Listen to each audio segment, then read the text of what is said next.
అమ్మవారి గర్భగుడిలో అన్ని తీసుకుంటారో లేదో అన్ని ఐటమ్స్ తీసుకెళ్ళినాం అనమాట. వడి బియ్యము, సామాను, గాజులు, గంధం, పసుపు, కుంకుమ, ఇంకా అమ్మకి ఇవ్వాల్సినవన్నీ తీసుకెళ్ళినాం అనమాట. కలశం టెంకాయ, ఇంట్లో పూజ 11 రోజులు చేసిన కలశం టెంకాయ అన్నీ అమ్మకు చేర్చాలా అని చెప్పి నేను ఎంతో ఆశగా తీసుకొచ్చిన.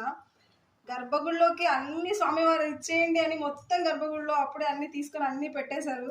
ఎంత సంతోషంగా అనిపించిందంటే నా హ్యాపీనెస్కి ఇంకా అడ్డు లేదు అసలు. ఇగో ఆయన లోటస్ కూడా ఇచ్చినాడు, రోజ్, మందారం పువ్వు 3 వచ్చినాయి, ఇంకా కుంకుమ కూడా పీల్చి మరి కుంకుమ మరీ ఇచ్చినారు. గర్భగుడి దగ్గర వరకు పోయి అమ్మవారిని దర్శనం చేసుకున్నా. నాకు అంత సంతోషం. ఇంకా ఈ Anitha, how do you feel Anitha? Very happy. అస్సలు బ్యాగ్ లోపలికి పెట్టేసి ఇట్లా గర్భగుడి అమ్మవారి పాదాల దగ్గర పెట్టేసి అన్ని తీసి బయట పెట్టినారు. చాలా సంతోషం. ఆ తల్లి దయ వల్ల చాలా సంతోషంగా ఉన్నాం మేము.